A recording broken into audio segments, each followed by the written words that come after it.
ओम श्री परमात्मने नमः।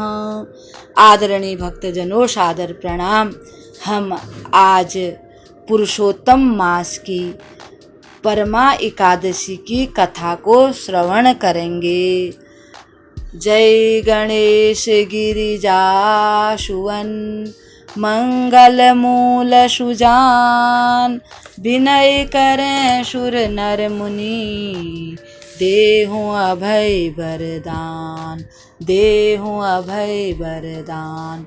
वसुदेव सुतं देवं कंस चाणूरमर्दनं, देवकी परमानंदं, कृष्णं वन्दे जगद्गुरुं, कृष्णं वन्दे जगद्गुरुं। भक्त भक्ति भगवंत गुरु, चतुर नाम बपु एक, इनके पद बंदन किए, नाशत विघ्न अनेक, नाशत विघ्न अनेक। भक्तजनों, आज हम कृष्ण पक्ष की पुरुषोत्तम मास की परमा एकादशी की कथा को सुनेंगे। शायद आप सभी जानते ही होंगे कि एकादशी का व्रत तो आदि काल से चलता आया है। पुरुषोत्तम मास में 2 एकादशियां आती हैं, एक पद्मिनी और एक परमा। ये दोनों ही मनुष्यों को सभी प्रकार की दुखों को, कष्टों को, पापों को नाश कर इह लोक में परम सुख प्राप्त कराती हैं और फिर अंत समय में उनका परम लोक में यानी कि गोलोक धाम में निवास हो जाता है। इसी प्रकार से एक समय की बात है, धर्मराज युधिष्ठिर जी भगवान श्री कृष्ण से प्रश्न करते हैं कि हे देवकी नंदन, आपने पुरुषोत्तम मास के पद्मिनी एकादशी की सारी बात मुझे बताई, सारे नियम बताए। अब मैं ये जानना चाहता हूँ कि परमा एकादशी का व्रत कैसे किया जाता है, इसकी क्या विधि है, इसका क्या नियम है, यह सब बता करके आप मुझे कृतार्थ कीजिए। भगवान श्री कृष्ण बोले, हे राजन, मल मास में कृष्ण पक्ष की एकादशी को परमा एकादशी कहते हैं। इसका व्रत करने से सभी पाप कट जाते हैं और सुखपूर्वक जीवन व्यतीत होकर लोक में मोक्ष की प्राप्ति हो जाती है। इसका व्रत पद्मिनी एकादशी की विधि के अनुसार ही करना चाहिए, यानी कि हो सके तो निर्जला करें और न हो सके तो दूध, फल इत्यादि ले लें और नमक वर्जित बताया है। और इस व्रत को जो विधि विधान से करेगा, भजन कीर्तन करेगा, भगवान की कथा सुनेगा, एकादशी की कथा सुनेगा और रात्रि को जागरण करेंगे भगवान के मंदिर में और नाचेंगे गाएंगे, तो भगवान उन पर अत्यधिक प्रसन्न होंगे और उनको मन चाहा फल प्राप्त हो जाएगा। और हे धर्मराज, इस प्रकार से इस व्रत को करना चाहिए। अब मैं इससे संबंधित एक कथा कहता हूँ जो कि काम्पिल्य नगर में ऋषियों के साथ हुई थी। ध्यान पूर्वक सुनो।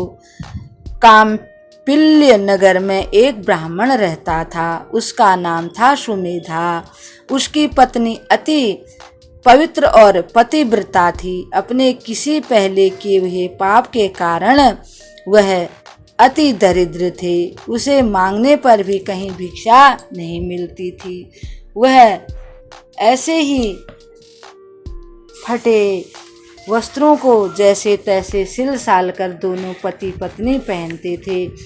श्रद्धा सहित वह अपनी पति की सेवा करती थी, कभी भी कोई शिकायत नहीं करती थी और न होने के बाद भी उसका मन दान देने के लिए बड़ा ही लालायित होता था। वह सोचती थी मेरे पास धन होता, वस्त्र इत्यादि होते तो मैं खूब दान करती। और दान देने में उसकी बड़ी रुचि थी। अपने पास न होने के बाद भी जो भी उसके पास होता था, कभी कोई आ जाता अतिथि वगैरह कोई भूखा, तो वह खुद भूखी रह करके उसे दे देती थी। सुमेधा ने देखा कि एक बार सुमेधा ने देखा मेरी पत्नी बड़ी कमज़ोर हो गई है, घर में खाने पीने को नहीं है, न पहनने के लिए वस्त्र इत्यादि हैं। उसने अपने पति से कहा, प्रिय, गृहस्थी जो जीवन है, गृहस्थों का जो जीवन है वह धन के बिना कैसे हो सकता है। धन तो अवश्य चाहिए, भोजन के लिए अन्न चाहिए, पहनने के लिए वस्त्र चाहिए, रहने के लिए घर चाहिए। हमारे पास कुछ भी नहीं है, मांगने पर भी हमें नहीं मिलता है। किसी धनवान से धन की याचना करता हूँ तो वह भी नहीं देता।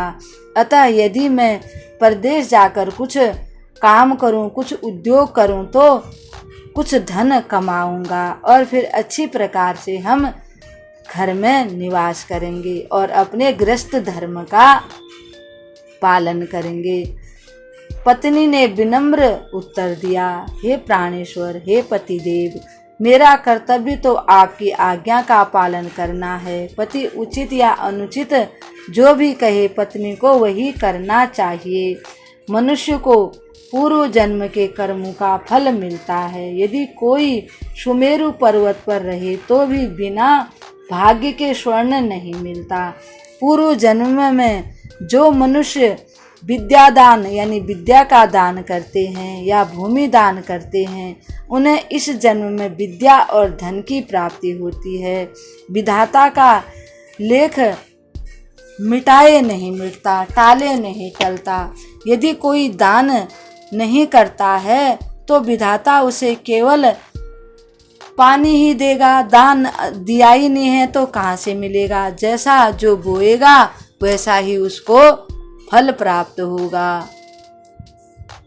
बोया पेड़ बबूल तो आम कहाँ से पाए। अब जिसने जो बो रखा है उसको वही मिलेगा, ऐसा संतों का मत है। अतः मेरा विचार है कि आप यही रहें, क्योंकि मैं आपसे अलग नहीं रह सकती। स्त्री का पति साथ नहीं रहता है तो सभी लोग उसको दुख देते हैं। सास ससुर भाई बंधु एवं रिश्तेदार उसकी निंदा करते हैं। अतः आपका यहीं रहना उचित है। पत्नी के परामर्श के अनुसार सुमेधा ने वहीं रहने का निश्चय कर लिया और वह नहीं गया।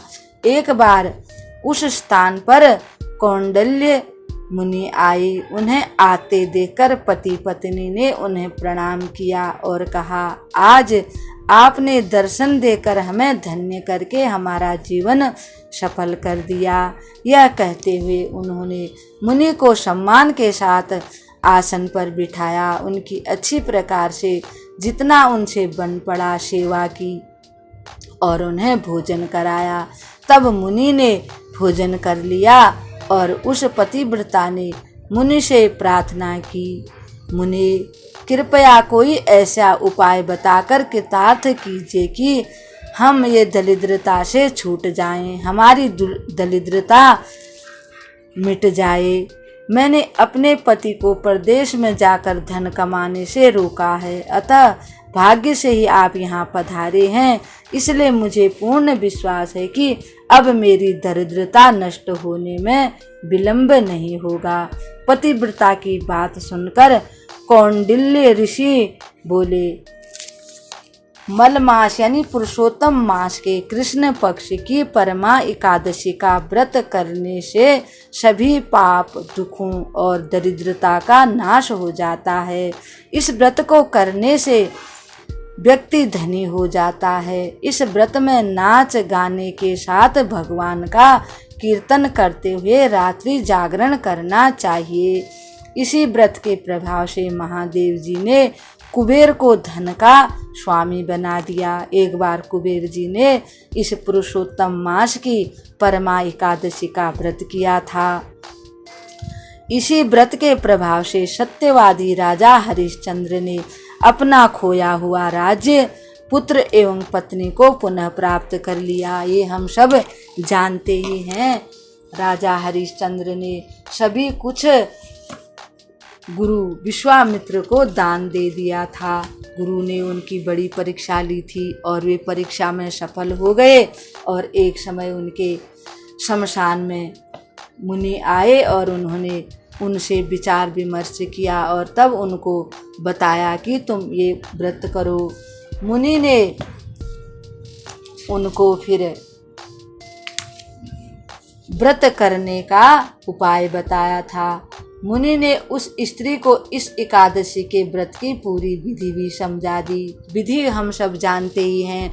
प्रातः काल उठना, स्नान करना, किसी की निंदा चुगली नहीं करना, भगवान के नाम को सुमिरन करते रहना। अगर किसी ने गुरु मंत्र लिया है तो उस मंत्र का जप करना, नहीं लिया है तो जो भी प्रभु जिनको अच्छे लगें, श्री सीताराम कहो, चाहे राधे कृष्ण कहो, चाहे गौरी शंकर कहो, ओम नमः शिवाय कहो, नमो भगवते वासुदेवाय, कोई भी मंत्र का जाप करते रहना चाहिए। फिर बोले ब्राह्मणी, पंचरात्र व्रत इससे भी अधिक उत्तम होता है। यानी कि एकादशी से लेकर 5 दिन तक अगर यह व्रत किया जाए तो एकादशी, द्वादशी, त्रयोदशी, चतुर्दशी और अमावस्या, तो ये व्रत अगर किया जाए तो मनुष्यों के ये सारे व्रत जो हैं वे सफल हो जाते हैं। ऐसा बताकर मुनि उस ब्राह्मणी से बोले, प्रातः काल उठकर नित्य कर्म से निपटकर विधि पूर्वक पंचरात्रि व्रत प्रारंभ करना चाहिए। जो मनुष्य 5 दिन तक निर्जल व्रत करते हैं वे अपने माँ बाप और पत्नी सहित वैकुंठ लोक को चले जाते हैं। जो 5 दिन तक संध्या को भोजन करते हैं, यानी कि एक समय फलाहारी करते हैं, वे स्वर्ग में स्थान प्राप्त करते हैं। जो लोग स्नान करके 5 दिन तक ब्राह्मणों को भोजन कराते हैं उन्हें इतना फल मिलता है मानो उन्होंने समस्त संसार को भोजन करा दिया हो। इन दिनों जो लोग घोड़ा दान में देते हैं उन्हें 3 लोकों के दान का फल मिलता है। जो विद्वान ब्राह्मण को तिल और धन का दान करते हैं वे उतने दिनों तक स्वर्ग में रहते का लाभ उठाते हैं जितने उन तिलों की संख्या होती है। जो लोग घी से भरा बर्तन ब्राह्मण को दान करते हैं वे सूर्य लोक में जाकर निवास करते हैं। जो इन 5 दिनों का ब्रह्मचर्य से रहते हैं वे देवांगनाओं के साथ स्वर्ग में जाते हैं। कुछ क्षण रुककर कौंडिन्य मुनि पुनः बोले, ब्राह्मणी तुम अपने पति के साथ यह व्रत करो, इससे तुम्हें सिद्धि प्राप्त होगी और अंत में स्वर्ग की प्राप्ति होगी। कौंडिन्य मुनि के कथनानुसार उन दोनों ने 5 दिन तक परमा एकादशी का व्रत किया। जब व्रत संपन्न हो गया तो उन्होंने देखा कि एक राजकुमार उनकी ओर चला आ रहा है। राजकुमार ने उनको एक घर दे दिया रहने के लिए और अत्यंत सुंदर वह घर था और उसमें जितने भी आवश्यकता की वस्तुएं थी वो सब उसमें रखी हुई थी। फिर राजकुमार ने उन्हें एक गांव का स्वामी बना दिया और वह वहां से चला गया। ब्राह्मण और ब्राह्मणी सुखपूर्वक इस लोक में रहकर अंत में व्रत के प्रभाव से वे लोग वैकुंठ को चले गए। श्री कृष्ण भगवान ने धर्मराज से कहा, कौन्तेय, जो कोई इस परमा एकादशी का व्रत करता है उसे इतना अधिक फल मिलता है मानो उसने सब तीर्थ कर लिए और सब प्रकार के यज्ञ कर लिए। महीनों में मलमास पुरुषोत्तम मास सबसे श्रेष्ठ है। इस महीने में पंचरात्र व्रत अत्यंत पुण्य प्रदान करता है। इस महीने की पद्मिनी और परमा एकादशी भी अत्यंत श्रेष्ठ हैं। उनका व्रत करने से सभी पापों का नाश हो जाता है। अतः दुर्बल और निर्धन मनुष्य को यह व्रत अवश्य करना चाहिए। जो लोग मल मास की परमा एकादशी का व्रत करते हैं वे अंत में स्वर्ग में चले जाते हैं और जहाँ उनकी इच्छा हो स्वर्ग में जाकर इंद्र के समान सुख भोगते हैं और तीनों लोकों के प्राणी उनकी वंदना करते हैं। अब हम परमा एकादशी की कथा को यहीं पर विराम देते हैं। अगले एकादशी जो आएगी तब हम आपके सामने उपस्थित होंगे। तब तक के लिए हम आपको प्रणाम करते हैं। भक्तजनों, दोनों ही एकादशी जैसे शुक्ल पक्ष की, कृष्ण पक्ष की एकादशी सभी को, जितने भी सनातन धर्म वाले हैं या और कोई भी, जो भी मनुष्य मात्र यानी कि जीव मात्र को ही इन व्रतों का पालन करना चाहिए। ये व्रत अवश्य करने चाहिए, क्योंकि साइंटिफिक तरीके से भी यानी भी कि 15 दिन में एक बार मनुष्यों को अन्न का त्याग कर देना चाहिए। उससे उनका जो शरीर है वह स्वस्थ हो जाता है और निरोगी हो जाता है। कहते हैं कि साधु संतों का मत है कि एकादशी के दिन अन्न में पाप का निवास हो जाता है। अब किसी में पाप का निवास हो जाए तो उसको हम ग्रहण करेंगे तो उसके परिणाम तो गलत ही होंगे ना, अच्छे तो नहीं हो सकते। इसलिए अन्न का त्याग करके फलों का सेवन कर लो। फल फूल जो भी हैं, दूध इत्यादि जो भी है उसका सेवन करना चाहिए, ऐसा हमारे संतों का मत है। और परमा एकादशी के व्रत में नरोत्तम भगवान की पूजा नैवेद्य, फूल, धूप, दीप आदि से होती है। आहार महीने के अनुसार लिया जाता है। जैसे अभी पुरुषोत्तम मास लगा हुआ है तो जो भी फल आजकल आम हैं, केले हैं, अमरूद को तो देख के खाना चाहिए क्योंकि उनमें आजकल कुछ कीड़े वगैरह भी हो जाते हैं, इसलिए जो भी उपलब्ध हो उसका आहार लेना चाहिए। इस प्रकार से हम आपको आज प्रणाम करते हैं। ओम श्री कृष्णाय वासुदेवाय नमो नमः। श्री पुरुषोत्तम भगवान की जय। श्री राधा कृष्ण भगवान की जय।